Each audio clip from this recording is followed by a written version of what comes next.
Magandang buhay mga kainday at isang maulan na umaga sa ating lahat. Ako lang bang tinatamad bumangon?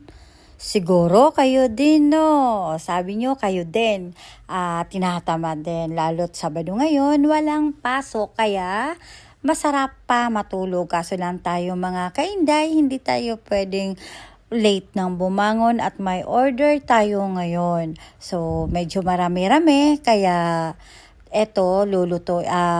gagalaw na tayo ng maaga para maihanda na natin ang ating lulutuin. So, ngayon nga, ang lulutuin natin ay menudo.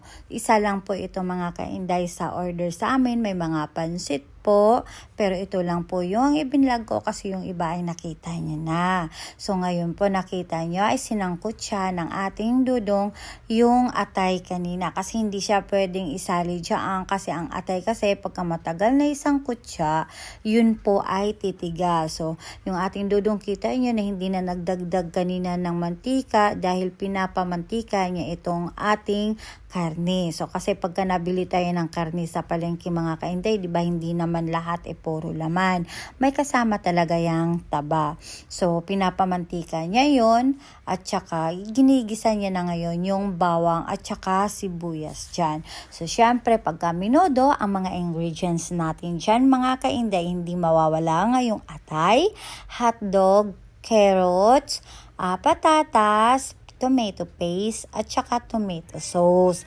Hindi po yan mawawala. So ang kanyang kasi mga kainday, ginagawa ng ating kadudong bago niluluto yung ating menudo o kahit sa igado kasi mga kainday, ginagawa niya diyan, binababad niya muna ang mga karne sa bawang, paminta, magic at saka tuyo. Binababad niya yon kahit pagka halimbawa tanghali ang luto, sa umaga pa lang, pinababad niya yan para malasa daw. Yun ang sabi niya. So, kanina nga, nasangkot siya na yung ating atay. Sinunod niya itong karne at saka naglagay na rin siya ng syempre tubig para lumambot yung ating karne dyan. So medyo malambot na nga yung karne natin dyan, no? Medyo tama na siya na nilagyan siya ng isang latang malaking liver spread.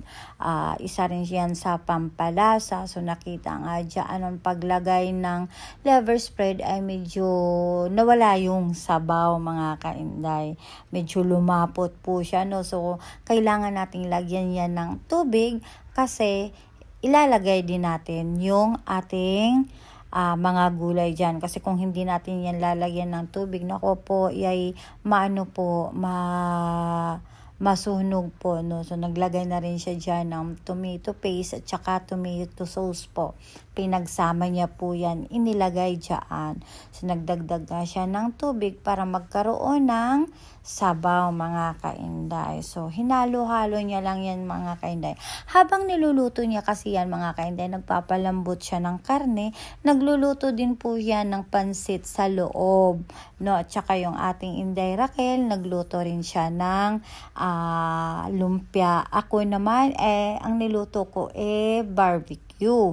So, may kanya-kanya kaming luto, mga kainday. Pagdating sa barbecue, ako, minsan po, pag kasi Inday Raquel natin ay maraming nilulutong kakanin, sa Shanghai, ako din naman ang nagluto nun.